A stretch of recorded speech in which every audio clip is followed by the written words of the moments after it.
नमस्कार दोस्तों, उम्मीद है आप सब होंगे ठीक ठाक और फिटफाट। आज़ादी के 75वीं वर्षगांठ पे आप सबको हार्दिक शुभकामनाएं। हम उम्मीद करते हैं कि हमारा देश यूं ही सालों साल मजबूत होता रहेगा और आगे बढ़ेगा। फिलहाल लंदन में एक संगठन जिसका नाम है साउथ एशियन सॉलिडेरिटी, इन्होंने यूके ब्रिज से एक फ्लैग लटकाया, फ्लैग नहीं एक पोस्टर मान लीजिए, वो पोस्टर लटकाया और जिसमें कि उन्होंने आह्वान किया रिजाइन मोदी का।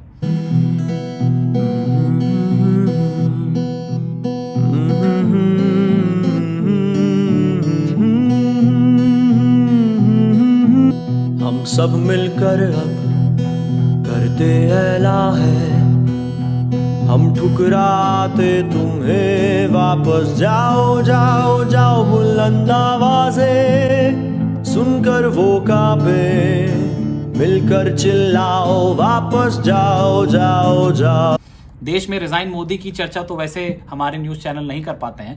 इस संगठन ने, जो कि ये दावा करता है कि इसके 10 पॉइंट एजेंडा थे जिसके बेसिस पे उसने कहा कि मोदी को रिजाइन कर देना चाहिए। उसने बात उठाई फार्मर्स के जो प्रोटेस्ट चल रहा है और जो किसानों की मांग है उस पे। इस संगठन ने बात उठाई कि कैसे वायलेंस देश में दिनों दिन बढ़ता जा रहा है। इसने बात करी कि कैसे विमेन के ऊपर एट्रोसिटी बढ़ती जा रही है, हाथरस के कांड का जिक्र किया और ऐसे कई मुद्दे जिसमें कि प्रिजनर्स, जो कि पॉलिटिकल प्रिजनर्स हैं, कई जर्नलिस्ट, कई सोशल एक्टिविस्ट जो कि जेल में हैं और कोरोना के इस काल में हैं, उन पर भी सवाल उठाते हुए उन्होंने डिमांड करी कि मोदी को रिजाइन कर देना चाहिए।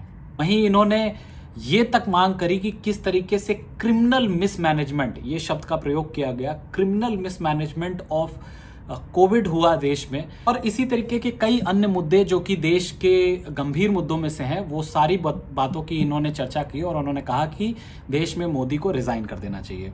जब इनकी वेबसाइट में जाते हैं तो आप साउथ एशिया solidarity.org नाम की वेबसाइट है और इसमें आपको एक अखंड भारत जैसा नक्शा दिखता है, जो कि आरएसएस का भी सपना है, तो ये हो सकता है क्लोजर टू देम हो, लेकिन इनकी जो बातें हैं और इनकी जो लाइन है वो उनसे बिल्कुल अलग है। ये सॉलिडारिटी विद इंडियाज फार्मर, ऐसी पहली न्यूज़ आप इनके वेबसाइट पे देखते हैं। आप देखते हैं कि इन्होंने caste consultation, anti caste meeting, इस तरीके की कई चीज़ें कर रखी हैं।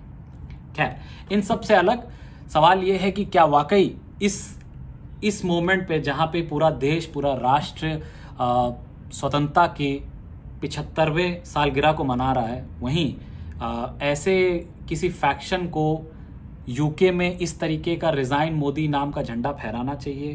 क्या ये सही है? मुझे नहीं लगता कि ये सही दिन था। भाई, आज की जगह कल कर लेते यही काम।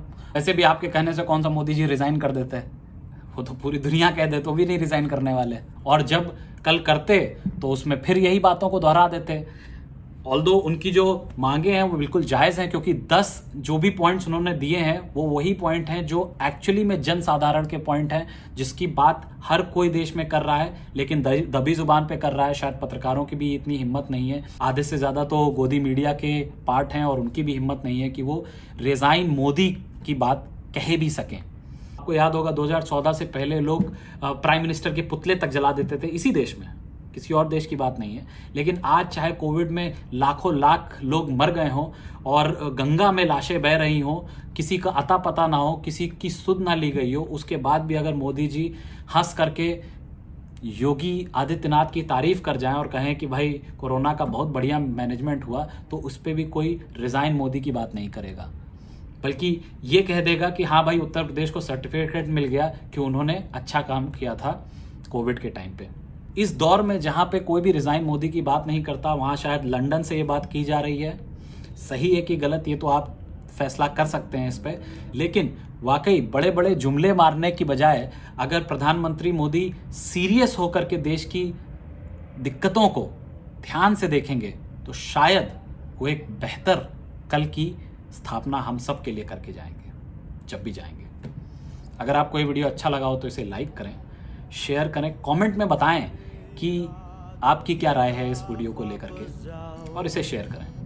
तक झेलेंगे ये काली रातें, भोर ढकेले तुम्हें, वापस जाओ।